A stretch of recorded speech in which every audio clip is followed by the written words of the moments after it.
After an awesome race at Interlagos, it's time for the Las Vegas Grand Prix. Let's get into it. Welcome back to GP. I'm Jamie Chambers. Today we're previewing the Las Vegas Grand Prix, the third and final US race of the season and part of an exciting triple header as we approach the season finale. Before we get into it, don't forget to subscribe for more F1 content. The Las Vegas Grand Prix marks its return following the 2023 debut on the F1 calendar.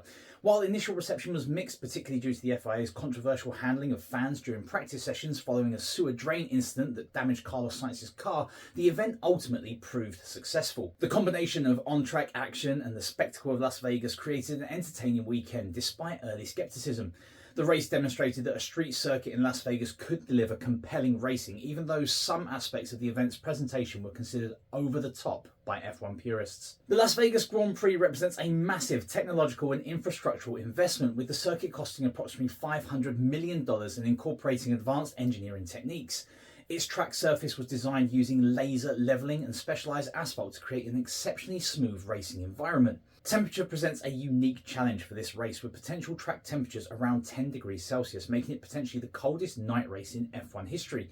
This extreme condition creates unprecedented tyre management challenges for the teams and drivers, pushing the limits of racing strategy. The circuit intentionally integrates commercial and entertainment elements, deliberately routing the track past iconic locations like the Las Vegas Sphere and along the famous Strip. This approach transforms the race from a pure sporting event into a comprehensive entertainment experience. Sustainability and technological innovation are key considerations, with the track incorporating energy-efficient LED lighting systems and over 200 embedded sensors for real-time performance and safety monitoring. These features align with modern F1's commitment to technological advancement and environmental consciousness. Beyond sporting spectacle, the Las Vegas Grand Prix is a significant economic driver, estimated to generate around $1.3 billion in regional economic activity. The event represents a sophisticated blend of high-performance motorsport, urban planning, entertainment, and economic strategy. Time for a very brief review of the Brazil Grand Prix, as there was far too much to cover. After a delayed start due to Stroll's off-track excursion, Russell led from Norris while Verstappen charged from P17 to P11 on lap 1.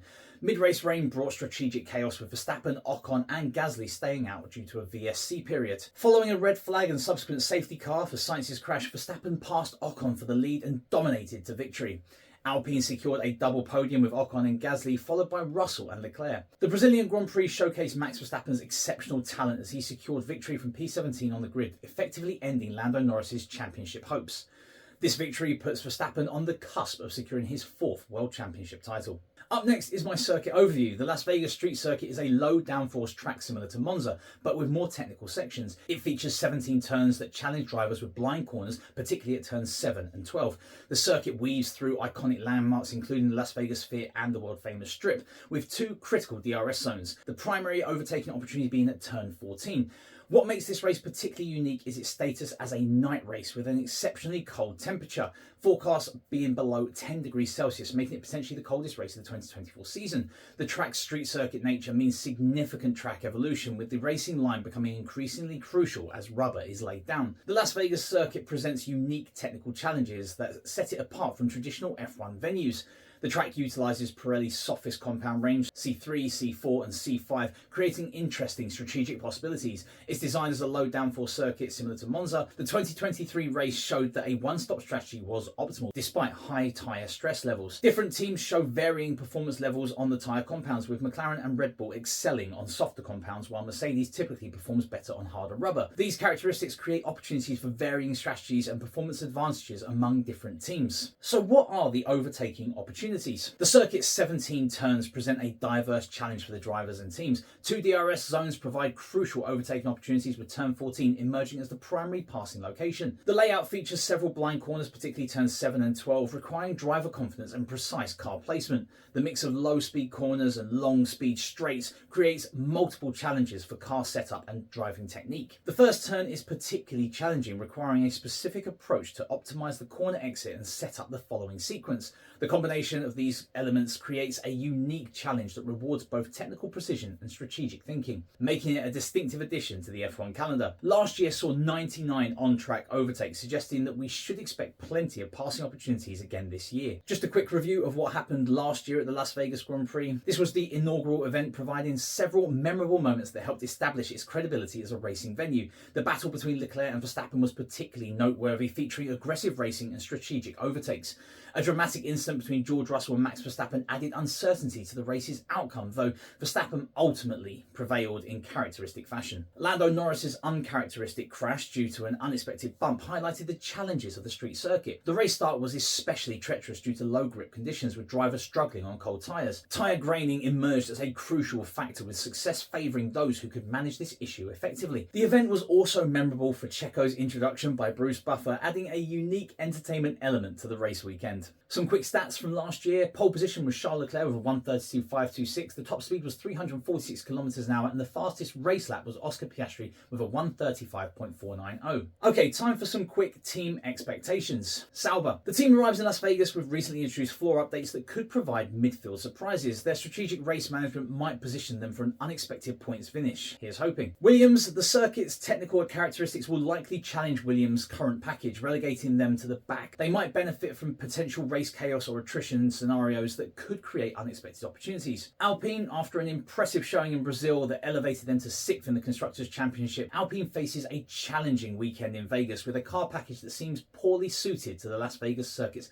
demanding layout. Their race performance is expected to be isolated and limited, with minimal overtaking potential. RB, after an impressive performance in Brazil, I'm expecting them to fall back down the order and continue their midfield fight with Williams and Alpine. Haas. The circuit characteristics suggest Haas, with their traditionally strong straight line speed, could reclaim their 6th position in the standings. Nico Hülkenberg stands out as their most likely performer, with a potential for a competitive midfield result and potentially more points. Hopefully not an 11th place finish. Aston Martin. The team continues to struggle with performance issues that have plagued them in recent races, and the Las Vegas circuit might prove to further expose those current car weaknesses.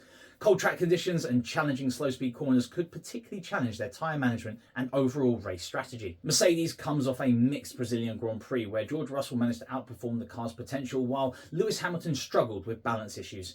Expect them to be the 4th fastest team, potentially isolated in the midfield unless circumstances bring them into play. Red Bull. Despite their recent victory in Brazil, Red Bull has been working to close the performance gap to McLaren and Ferrari. They're bringing upgrades to Vegas which could prove crucial.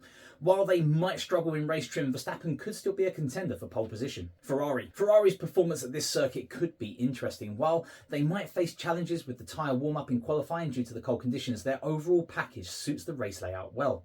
Charles Leclerc, who performed strongly here last year, could be particularly competitive if they optimise their qualifying performance. McLaren enters Vegas focused on securing their first Constructors' Championship since 1998. With the Drivers' Championship now effectively decided, expect both drivers to race freely for the best possible result. It's that time again. It's time for my predictions, and I have been on a very poor run, so let's see how this goes. Ferrari enters the 2024 Las Vegas Grand Prix as favourites, with their car characteristics particularly well suited to the circuit. Their strong performance in slow speed corners combined with excellent straight line speed and efficient mini turbo system gives them a theoretical advantage.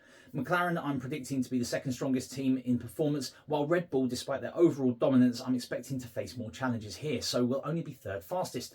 Mercedes' performance could be enhanced by the cooler conditions, though their form remains unpredictable.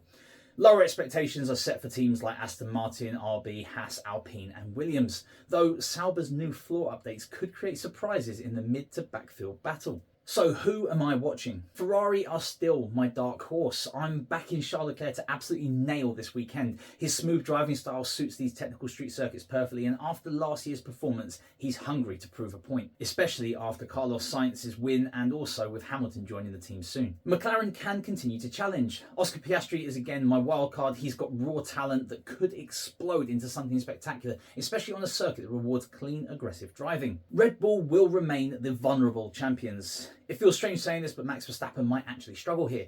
This circuit doesn't play to Red Bull's strengths, and that makes the racing potentially more exciting. The unfortunate scenario where Max Verstappen seems to be taking Red Bull forwards on his own is even more compounded towards the end of the season. He's hoping for a great performance from Checo Perez. So on to my race predictions, and for qualifying I'm going to say pole position to Lando Norris. Whether he keeps the lead after turn 1 is another story. For the race I'm predicting a charge from Ferrari and McLaren, but for me my top 5 will be Charles Leclerc to take the win, followed by Oscar Piastri. Third will be Lando Norris, fourth Max Verstappen, and Carlos Sainz in fifth. Fastest lap will go to Checo Perez, hopefully. Best of the rest, Nico Hülkenberg and George Russell. And that's our preview for the Las Vegas Grand Prix. Let me know your predictions in the comments below, and don't forget to like, comment, share and subscribe for more F1 content. Keep the pedal to the metal, and I'll see you for qualifying.